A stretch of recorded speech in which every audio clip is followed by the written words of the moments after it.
mesmo após a saída de Vitor Pereira, que era tido como o único problema. Flamengo perde e de uma forma complexa, né, para o frágil Maringá.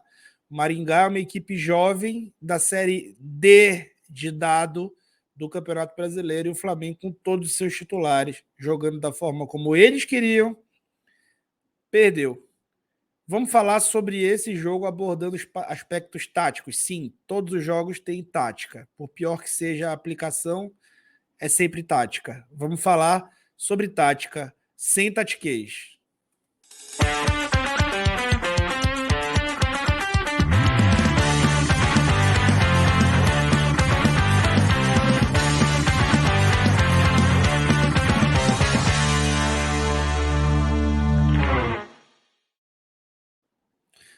Pessoal, queria pedir o like aí, que se inscrevessem no canal. Analisar jogo ruim é até mais difícil, especialmente quando você não está no estádio e a transmissão não é muito boa, como não foi a transmissão da Amazon Prime nessa última quinta-feira. Então eu queria chamar vocês para fazer um curso, um dos cursos que eu fiz e indico, o curso Explorando o Jogo. Se você tem interesse de fazer conteúdo digital como eu, ou de trabalhar em clube, ou de ser técnico de futebol um dia, quem sabe, né? Se você tem interesse em aprender sobre análise tática no futebol, você tem o curso inicial preparatório que sai de R$ 497 por R$ 97. Você ainda pode parcelar esse valor. Você tem a vigência eterna para fazer o curso. O tempo que você levar para fazer, você faz, não tem prazo de validade, nem nada do tipo. Vai lá, clica na descrição do vídeo, porque inscritos do canal do Falso 9 têm acesso a essa promoção exclusiva que tira esse curso de R$ 500 para menos de R$ 100. Então aproveita essa promoção clicando na descrição do vídeo para poder você analisar o trabalho do JJ.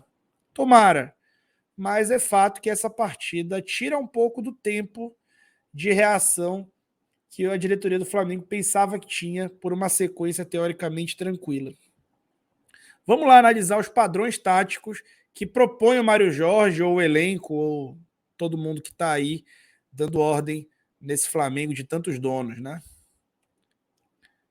Então, gente, primeiro queria falar um fator, um primeiro ponto, né? Assim, o gramado muito ruim, tá? E isso precisa ser dito. Ano passado, contra o Altos, o Flamengo jogou também num gramado terrível e isso interferiu, tá? Interfere diretamente na performance. São jogadores extremamente técnicos. O time da casa sabia jogar naquele gramado e isso se torna arma, sim. É desculpa para o Flamengo perder? Não é. Como não perdeu para o Altos, venceu, né? Não é desculpa para perder, mas é sim um ponto a ser considerado. É sim, gente. A gente precisa analisar tudo, tá? Mas vamos lá. Falar sobre esse jogo aí, talvez vergonhoso aí que o Flamengo fez. Bom, a ideia inicial, muita gente falou em 4-1-3-2, a gente tem que analisar a regra de ação, tá? Fato é que a função do Everton Cebolinha não era análoga à do Everton Ribeiro. A do Gerson tinha muito mais sinergia com a do Everton Ribeiro. A gente vai falar disso, vai mostrar vídeo do jogo, vocês vão entender o que eu estou falando, tá? O Flamengo partia de um losango, né? Em organização ofensiva, ele iniciava com uma saída que a gente chama de sustentada, saída com 4 homens, tá? À frente de Maia, Gerson e Ribeiro. Só que esse cara aqui, o Thiago Maia, ele está num nível de performance talvez seja o mais baixo da carreira dele, da vida dele como desportista. Logo no primeiro lance do jogo, ele começou a errar passes e acabou gerando um fenômeno um pouco diferente, né? O Ayrton acabava avançando um pouco mais, especialmente quando a bola avançava por esse lado esquerdo da saída, e o Gerson precisava baixar ao lado do Maia, que acabava empurrando o Everton Ribeiro para fazer uma espécie de ponta direito. Só que nesse gramado muito pesado, isso estava fazendo com que o Everton tivesse que jogar nesse espaço que a gente chama de espaço de força. No auge aí da sua idade já mais avançada, não é a função que ele vinha performando bem com o Dorival, e assim, isso impactou no desempenho dele, que foi muito ruim, abaixo da crítica, né? Quando a saída de bola voltava para o lado direito, o Ayrton recompunha essa saída e o jogo voltava para o Losango. Só que a falta dessa dobra, né, e essa concentração de jogadores por dentro acabava gerando dificuldade e também a qualidade desses laterais para dar esse passe de ruptura, que não é das melhores, apesar de serem bons laterais, não são caras para fazer isso, acabava gerando dificuldade desses caras saírem jogando pelos lados. E aí o Flamengo começou a encontrar uma ótima saída que deveria ter utilizado mais, que era com o Davi ou o Fabrício saindo num passe direto ao Pedro. Né? O Pedro baixava para passar a ser a ponta desse losango de meio de campo, né? Mas não era exatamente isso, mas passava, o Everton se alinhava ao Gabriel e o Pedro passava a receber esse passe vertical ali, já no campo de ataque. E aí, quando presta atenção no movimento do Gerson e do Ribeiro, como no lado direito, quem tinha que fazer esse movimento era o Varela, de gerar essa profundidade. E do lado esquerdo, o Ayrton estava participando muito, ficando muito pouco ativo ofensivamente. Tá? E quem tinha que acabar fazendo esse movimento era o Gerson, um movimento em diagonal, para poder dar um pouco de largura no jogo. Mas o que acontecia? O Ribeiro acabava se aproximando para fazer as tais tabelas, que tinha muita gente falando que o Flamengo não tabelava mais, precisava voltar com as tabelas, que as tabelas iam resolver o problema do Flamengo. O Flamengo tabelou para burro. Só que ficou concentrado numa zona muito curta do campo e ficou muito fácil de ser marcado pelo Maringá. Os laterais muito distantes da jogada, não conseguiam ultrapassar, e o Ribeiro acabava não fazendo, usando esse espaço de força que não é característica dele. Quando usava, acabava não conseguindo desempenhar. Do outro lado, o Gerson, sobrecarregado pelo Maia muito mal, acabava tendo que carregar a bola desde a defesa e acabava não dando também essa diagonal que ele precisava dar. Sem bola, o Gerson também muito mal. Isso vai ser dito já já, tá? Você deve estar pensando aí. E aí, vamos passar para o momento sem bola. No momento sem bola, o que acontecia, tá? Eu vou mostrar vídeo para vocês do jogo. Esses três homens acabavam com uma marcação alta ali. O Everton acabava encerrando as jogadas muito avançado no campo, e esses três homens acabavam fazendo uma marcação alta pouco ali efetiva. E essa primeira linha era tranquilamente quebrada, assim como muitas vezes acontecia com o Flamengo do Dorival Júnior. Só que esse Flamengo não tinha João Gomes, né? O João Gomes tinha problemas ali com bola, mas sem bola. Era um cara espetacular para cobrir, com uma marcação muito vigorosa, cobrir esse espaço dos lados desse losango, né? E ter uma marcação muito vigorosa. E Felipe Luiz, como lateral esquerdo base, que é um cara capaz de marcar andando para frente, cobrindo espaço à frente. Você vai ver os dois gols, os dois saíram nas costas do Ayrton, sem a culpa dele direta, mas com a participação dele sim. Tá? E aí a bola caía aqui nesse setor e o Ayrton precisava saltar para equilibrar as funções no meio, porque o Gerson não tem essa característica do João Gomes. Ao saltar essas funções de meio, o adversário encarava a defesa do Flamengo só com 3 homens, e nos 2 gols isso aconteceu uma superioridade numérica do Maringá, ou superioridade qualitativa. E aí eu já vou mostrar o jogo, mas umas coisas que são legais da gente lembrar, né? Muito se falava o sistema que o Vitor Pereira está utilizando não melhorava a performance dos atletas, não era o que os atletas gostavam. Agora que era do jeito que os atletas gostavam, quem foi que melhorou? Né? Ninguém, né? Ao contrário, o Ayrton Lucas, que é o cara que estava jogando muito, não jogou nada. O Pedro, que é quem está jogando muito junto com o Ayrton Lucas, não fez a partida que normalmente vem fazendo. O Gabigol, que está muito mal, continuou mal. O Everton Ribeiro, que está muito mal, continua mal.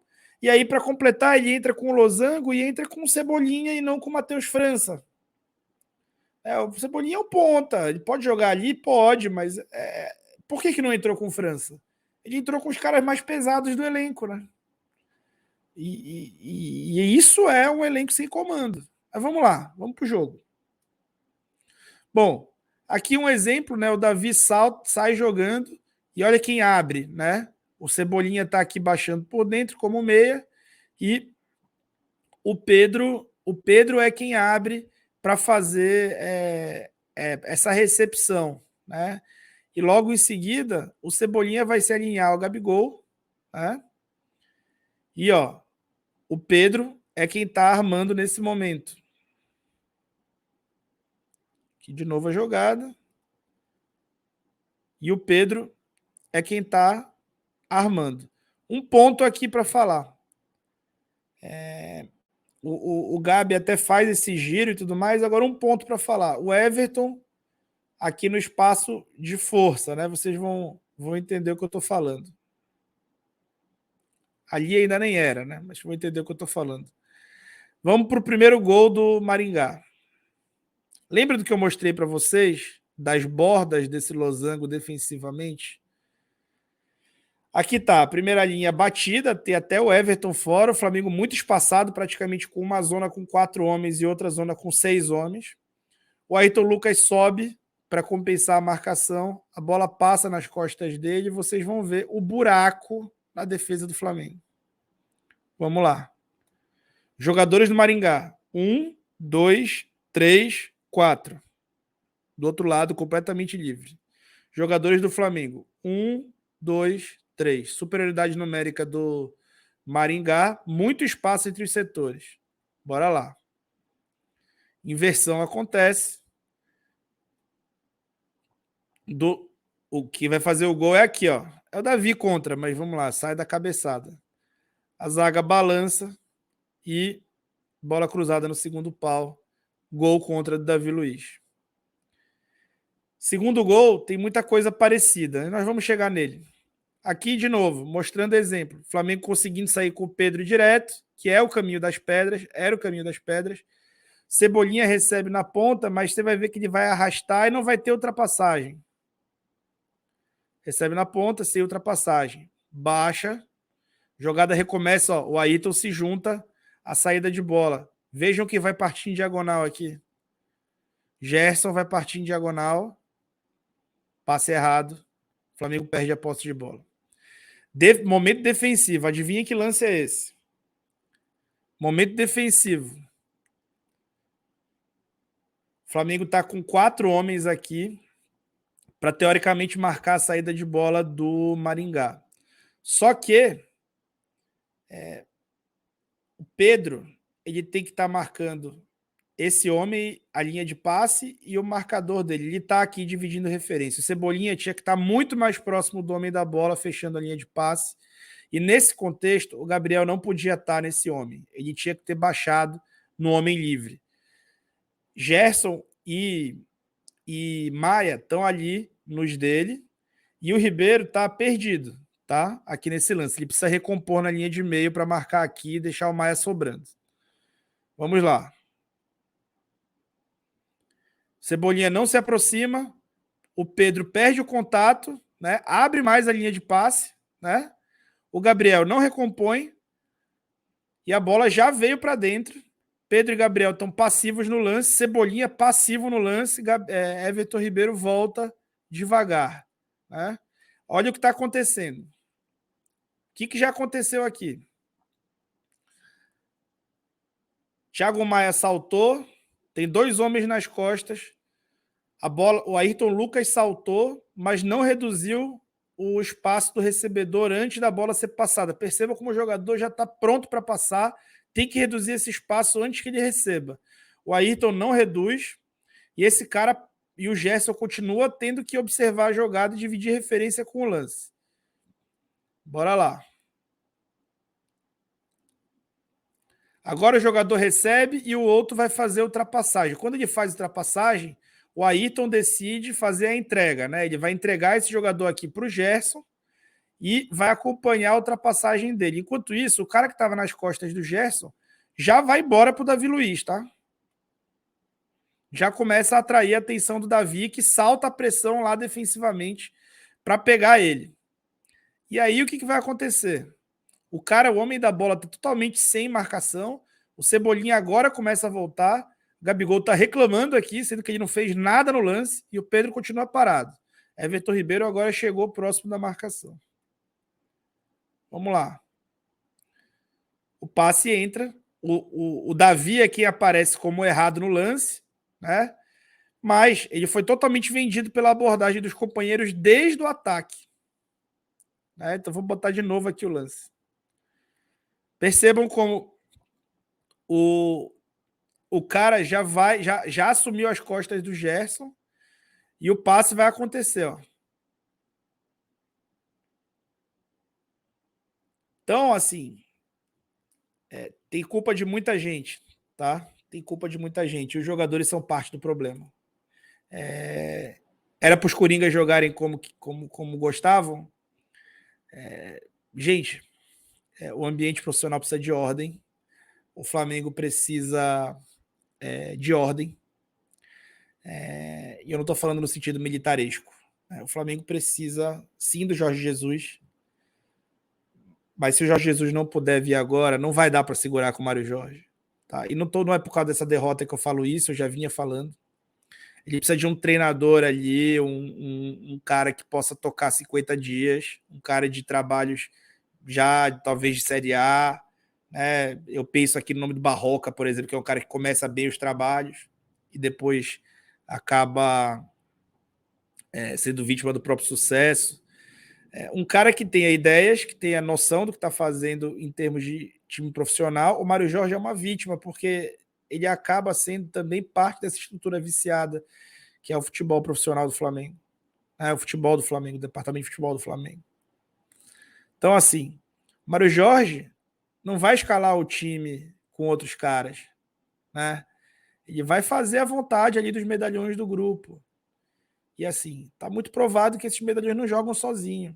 Esperava-se uma atitude no comportamento sem bola, especialmente diferente nesse jogo, para provar que eram eles que estavam certos.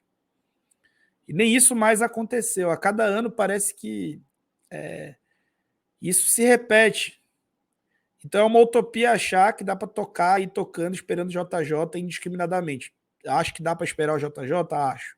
Mas é preciso fazer um projeto com um cara interino. Esse cara interino com uma sinergia com ele. Pode até ser um cara indicado pelo próprio JJ para tocar o início do trabalho. Né? Esse interino em sinergia com ele, chegando sem muito compromisso com o erro também, chega por 50 dias para se provar e vai comprar a briga que quiser, que for para comprar, ele vai comprar. Né? Ninguém vai querer cair de competição agora.